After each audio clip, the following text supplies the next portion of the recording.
Good afternoon, class. I'm here to talk to you about whether high school students should be allowed to leave school for lunch. I don't think so, and I'm going to go over the different things of why they shouldn't be allowed to leave school for lunch. A couple things we're going to go over: nutrition, attendance, and the school district as a whole of how it can be affected. So, I'm a high school graduate. I've been there. I've wanted it too back then, but now that I'm older, I understand why. So, allowing high school students to be able to leave school for lunch will affect attendance, nutrition, and the school district as a whole. And we're going to start with nutrition. We're going to go over obesity and how it increases focus. So, allowing students to go off campus to find something to eat could create a situation where they don't get the nutritional needs that they're mandated, or it's in a nutritional guideline that is sometimes mandated by law. This I referenced from 10 Reasons, which is www.unitypoint.org. Also, more than a third of the adults in the United States are obese, 36.5% to be exact. But do you want your kid to be one of these obese people? Just something to think about. I referenced that by Chief Editor March 25th of 2019 and www.connectusfund.org. Also, next we could talk about increases focus. With good nutrition, you'll be able to focus in class more to help you get better grades. It's a fact that I referenced from Holland Kimberly, July 29th of 2020, www.healthline.com. But buying a lunch at school can really teach you another life skill of actually choosing to eat healthier on their own without the parent there. That's a great life skill which can keep you from becoming obese.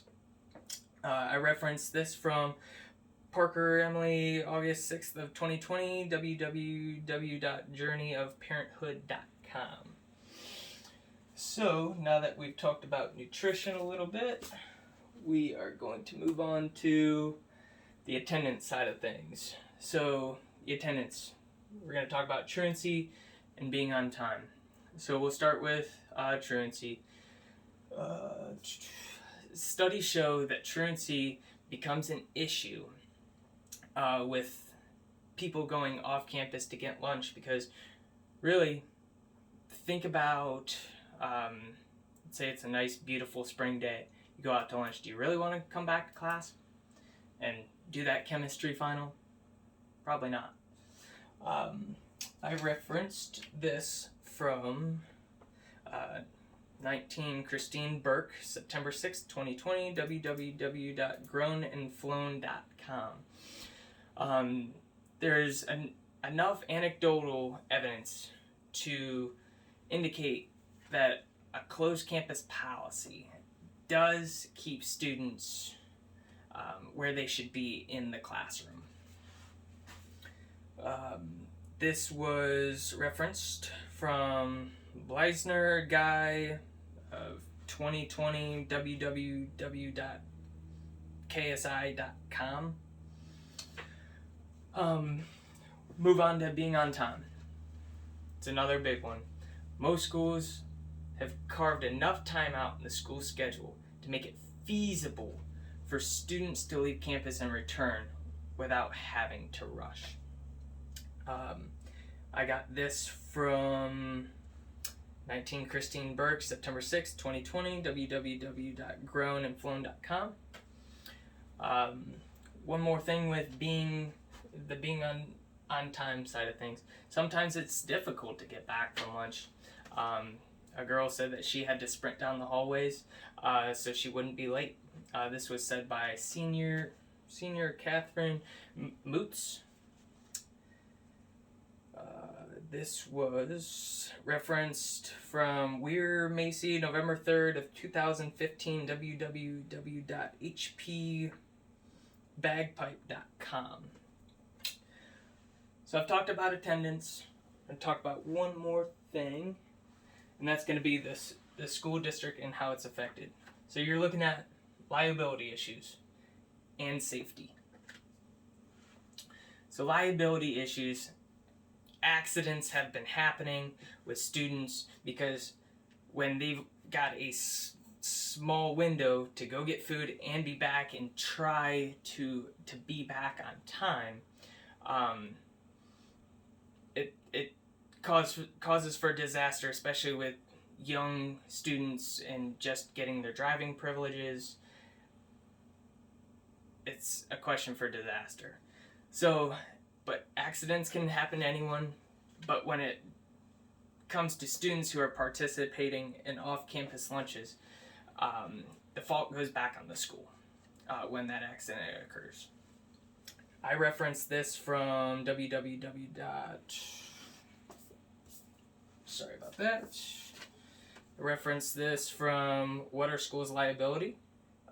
February 12th, 2020, www.pgui.com. Also, with liability, in October, there was a senior at Seneca Valley High School in Germantown, Maryland, decided to grab a quick lunch off campus with two friends. The decision cost him his life. The 17-year-old was speeding to get back to class because they had a 44-minute gap in between class and lunch, and slammed the car into a utility pole. 4 days later, he died of his injuries. So I referenced this from Why Off-Campus Lunch is a Mistake. June 3rd, 2013, www.thetalontonline.com. So we'll move to safety.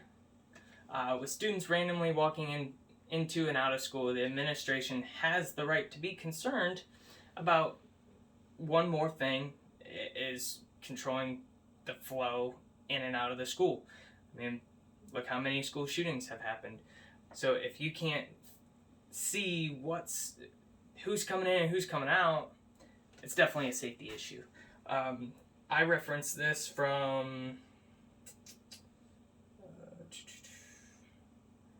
Death in the Afternoon, February 19th, 2019, www.edweek.org.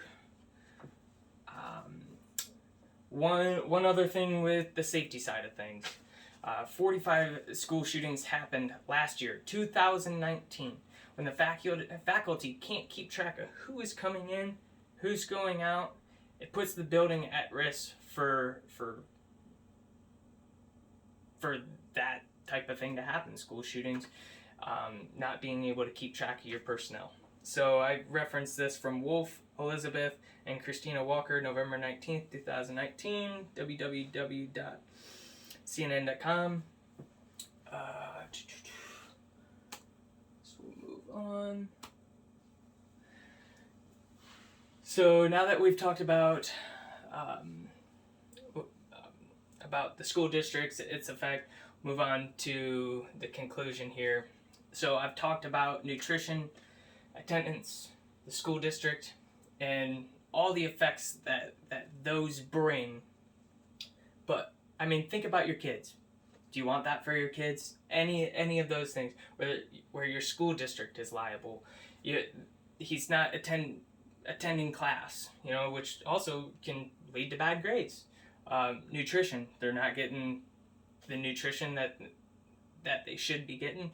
Now they're not going to be healthy. Just don't put yourself in a situation to get a call while you're at work and your kid has been in a fatal accident. when he should have been at school, is what it comes down to. And this is why off-campus lunch should not be allowed. It's master for disaster. That's what I call it. So thank you for listening, and have a good afternoon.